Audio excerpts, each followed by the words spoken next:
करने वाले। किस बात का बयान था सीजीआई का? सीजीआई ने बहुत सिंपल कहा, सीजीआई साहब का कोई बयान गलत नहीं था। उन्होंने कहा कि इसका जो अधिकार है वो देश के आर्कियोलॉजिकल सर्वे ऑफ इंडिया को है, एएसआई को है। तो ये बिल्कुल सही है, कानून के तहत जी हो रही।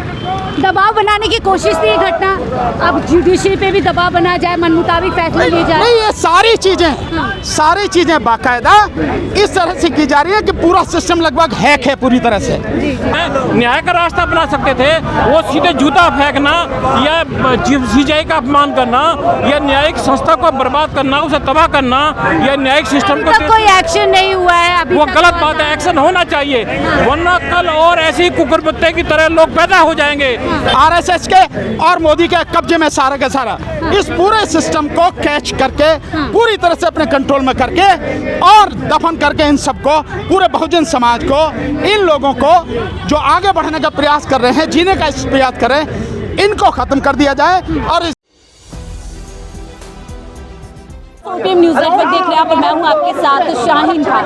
सीजीआई जूते कांड के बाद सीजीआई लगातार इस मामले को दबाने की बात कर रहे हैं। वो कह रहे हैं हम भूल चुके हैं इस घटना को और देश को भी भूल जाना चाहिए, लेकिन देश है जो इस पूरी घटना को लेकर के काफ़ी नाराज़ है, काफ़ी गुस्से में है। आप तस्वीरों में देख सकते हैं, इस समय हमारे साथ एडवोकेट भानु प्रताप सिंह है जो इस पूरे मामले पर लगातार गुस्से में है और कार्यवाही की मांग कर रहे हैं। बातचीत करने की कोशिश करेंगे भानु प्रताप जी से कि इस पूरे मामले को आप कैसे देख रहे हैं। भानु जी, आप लोग कैसे इस मामले को देख रहे हैं? सीजीआई कह रहे हैं रफा दफा कीजिए, भूल चुके हैं क्या घटना थी, फिर आप नहीं, सीजीआई को एक सवाल का जवाब देना चाहिए। आप अपने अपमान को बर्दाश्त कर सकते हैं, आप बन जाइए संत, मान लेते हैं आप संत हैं, धर्मात्मा हैं, आपका व्यक्तिगत अपमान है, आप बर्दाश्त कर सकते हैं। लेकिन जो न्यायपालिका का, पूरी न्यायपालिका का जो अपमान हुआ है, आप उसे बर्दाश्त करने को तैयार हैं या आप उसे भी बर्दाश्त कर रहे हैं? क्या आपको उसे बर्दाश्त करना चाहिए? इस देश के संविधान का जो अपमान है, क्या आप उसे भी बर्दाश्त कर रहे हैं? इस देश के पूरे दलित समाज का, बहुजन समाज का, शोषित पीड़ित समाज का अपमान है, आप उसे भी बर्दाश्त कर रहे हैं? आप कर सकते हैं, हम लोग, समाज इसे बर्दाश्त नहीं करेगा, किसी कीमत पर बर्दाश्त नहीं करेगा। रामाभद्राचार्य कह रहे हैं जूता फेंकना गलत, लेकिन सीजीआई का जो बयान था वो भी कहीं ना कहीं आहत करने वाला। किस बात का बयान था सीजीआई का? सीजीआई ने बहुत सिंपल कहा, सीजीआई साहब का कोई बयान गलत नहीं था। उन्होंने कहा कि इसका जो अधिकार है वो देश के आर्कियोलॉजिकल सर्वे ऑफ इंडिया को है, एएसआई को है।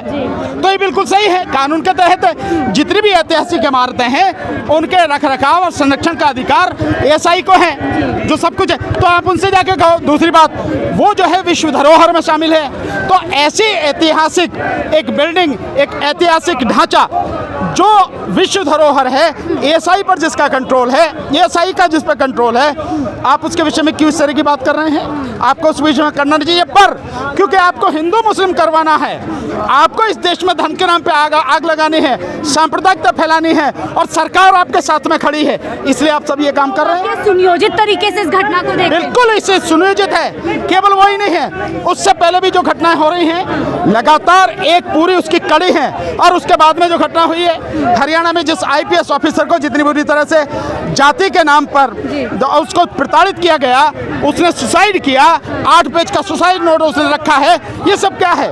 ये सब बहुत सोची समझी साजिश के तहत किया गया है, ये सब कुछ हो रहा है। लेकिन सर वो जो हमलावर है वो कह रहे हैं उन्हें कोई पछतावा नहीं है, उनको एक देवी शक्ति ने इशारा किया और वो आगे भी ऐसे करेंगे। नहीं, वो देवी शक्ति कोई नहीं है। देवी शक्ति अगर कोई है तो वो आरएसएस है। उसकी मानसिकता, उस ब्राह्मणवादी मानसिकता से जो दूषित वो व्यक्ति है, वो काम कर रहा और वही लोग करवा रहे हैं, वही लोग उसके सपोर्ट में खड़े हैं। सरकार दिव्य शक्ति है जो उसके सपोर्ट में खड़ी है, अन्यथा अब तक तो टांग देती सरकार से ढंग से, कुछ नहीं कर रही ना। ये इसलिए निंदा नहीं की, पीएम मोदी बहुत देर से ट्वीट करते हैं, क्या दर्शाते हैं? नहीं, क्यों करेगा मोदी?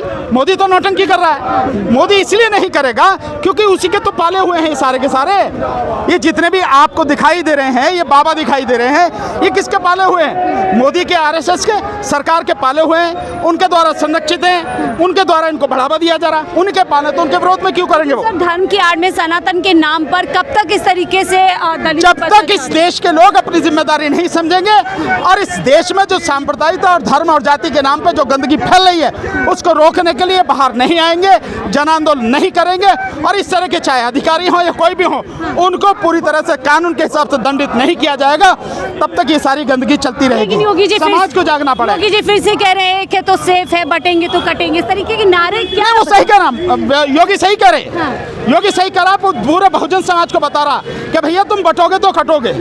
तो इस बहुजन समाज को सोचना है कि हमें बटना नहीं है, अगर हम बटेंगे तो हम कटेंगे। तो योगी की बात से मैं सहमत हूँ। योगी दोनों तरह से बात बिल्कुल सही कह रहे हैं, और योगी इस तरह से भी कह रहे हैं, दोनों मानसिकता है कि भैया इन्हें बांट दो, बटेंगे तो ही कट पाएंगे, ये भी कह रहे हैं योगी। तो योगी की बात से मैं सहमत हूँ, सही बात कह रहे हैं। लेकिन वो कह रहे हैं कि दलितों पर अत्याचार होगा तो सबसे पहले उनकी पुलिस जो है एक्शन में नजर आएगी। तो उनसे ये पूछो कि दलितों के ऊपर उत्तर प्रदेश में जितने अत्याचार हो रहे हैं, तुम अपने रिकॉर्ड बताओ कितना उनके खिलाफ कार्रवाई करी है? कोई कार्रवाई हो रही है? कोई बिल्कुल सेलेक्टिव कार्रवाई है। दलितों के खिलाफ भी कार्रवाई हो रही है, मुसलमानों के खिलाफ कार्रवाई हो रही है, उनके खिलाफ कहाँ हो रही है जो अपराधी?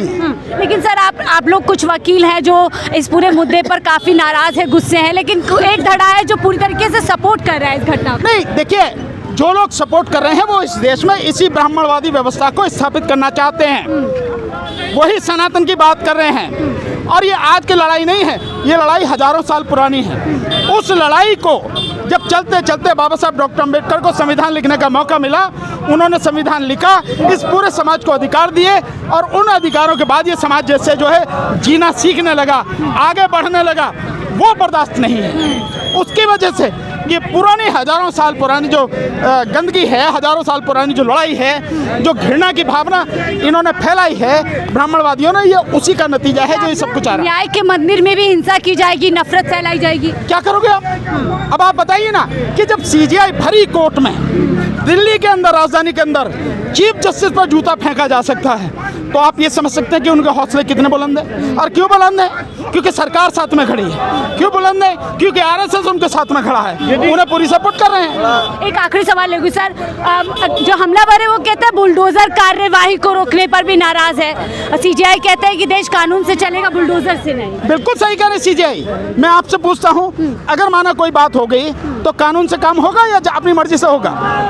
ये बुलडोजर जो ये कह के चलाए जाते हैं कि ये बिल्डिंग अवैध है, ये शासन प्रशासन वो अधिकारी कहाँ सो रहे होते हैं जिस समय बिल्डिंग बननी होती है?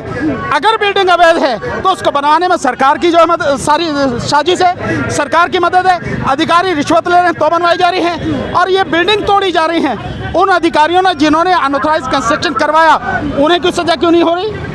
दबाव बनाने की कोशिश थी घटना, अब जुडिशरी पे भी दबाव बना जाए, मन मुताबिक फैसला लिए जाए। नहीं, ये सारी चीजें बाकायदा इस तरह से की जा रही है कि पूरा सिस्टम लगभग हैक है पूरी तरह से, आरएसएस के और मोदी के कब्जे में सारा का सारा। इस पूरे सिस्टम को कैच करके पूरी तरह से अपने कंट्रोल में करके और दफन करके इन सबको, पूरे बहुजन समाज को, इन लोगों को जो आगे बढ़ने का प्रयास कर रहे हैं, जीने का प्रयास कर रहे हैं, इनको खत्म कर दिया जाए और इस देश में जो है हिंदू राष्ट्र की घोषणा की जाए। ये उसके लिए कर रहे हैं, ये सारा सब कुछ उसी के लिए किया जा रहा है। और कुछ ऐसी तस्वीर क्या सीजीआई के बाद हमले पर आती है कि सनातन का अपमान नहीं सहेगा हिंदुस्तान, ये क्या मैसेज? देखिए, यदि देश में ऐसी अराजकता होती रहेगी और किसी भी छोटी सी बात पे आदमी ऐसे में होकर के चीफ जस्टिस ऑफ इंडिया के ऊपर जूता फेंकेगा, तो कल तो लोग माननीय प्रधानमंत्री बात से भी असहमत हो सकते हैं। कल क्या लोग उन पर भी जूता फेंकेंगे? कल कोई किसी बात से हमारे माननीय राष्ट्रपति जी के भी लोग ऐसे, अमित शाह ने कहा था अम्बेडकर राष्ट्रपति के ऊपर आप जूता फेंकोगे? ये जंगल राज, ये अराजकता इस देश में कब तक रहेगी? ये देश कैसे यूनाइटेड रहेगा? बाबरी मस्जिद का मुद्दा आया, ट्रिपल तलाक का, किसी मुसलमान ने जूता नहीं फेंका, किसी ने ऐसा विरोध नहीं किया। न्यायालय से बहुत सारे फैसले ऐसे हुए हैं जिससे काफी लोग असंतुष्ट थे, काफी लोग उससे उनके न्याय उससे जो न्याय डिलीवर हुआ है या जो न्याय आया है उसे सहमत नहीं थे। क्या किसी ने कभी जूता फेंका है? या आज तक जितने भी चीफ जस्टिस ऑफ इंडिया स्वर्ण जाति के रहे हैं उनके ऊपर क्या कभी किसी ने कोई कमेंट नहीं किया? सत्ताधारी पार्टी का सपोर्ट है क्या? तो क्या कभी किसी ने कोई कमेंट नहीं किया होगा? लेकिन उन पर कभी जूता नहीं फेंका गया है।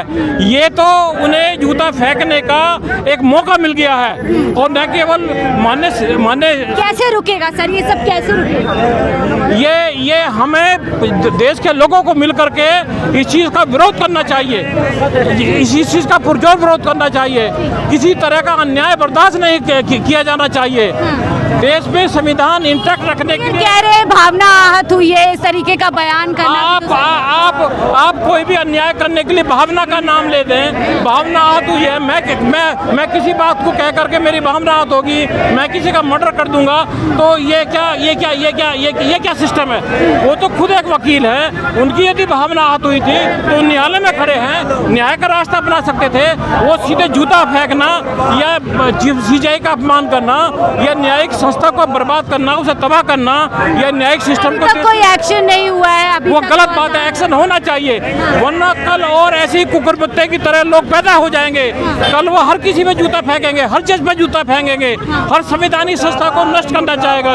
जब संविधान ही खत्म हो जाएगा, संवैधानिक सिस्टम ही नहीं रहेगा, ये देश में ना डेमोक्रेसी रहेगी, तो फिर तो क्या होगा? फिर ये जंगल राज आ जाएगा, फिर ये कुछ नहीं बचना, फिर आपस में ही कत्लेआम शुरू हो जाएगा, फिर आपस में ही गृह युद्ध शुरू हो जाएगा, फिर उसका कोई अंत नहीं है। क्या लगता है संविधान का अपमान है सीजीआई पे जूता फेंकना? हाँ, बिल्कुल संविधान का अपमान है, और ये एक मेंटेलिटी है इनकी कि जो भी उच्च पद पर बैठे हैं उनकी कैसे रुकेगा सर, ये कैसे रुकेगा? ये हम SC/ST की एकता से रुकेगा। जब हम एक हो जाएंगे और सामने खड़े हो जाएंगे तब रुकेगा ये। बहुत बहुत शुक्रिया आपसे जुड़ने के लिए। तो देखिए, अब अम्बेडकरवादी, संविधानवादी तमाम लोग सड़कों पर उतर गए। आप चारों तरफ देखिए किस तरीके से ज़बरदस्त भीड़ है, और ये तमाम लोग अब सरकार के खिलाफ खड़े हैं कि लगातार दलितों पर अत्याचार, संविधान का अपमान, ये सब नहीं सहेगा हिंदुस्तान। फिलहाल इस रिपोर्ट में इतना ही। देखते रहिए 4PM न्यूज़ नेटवर्क।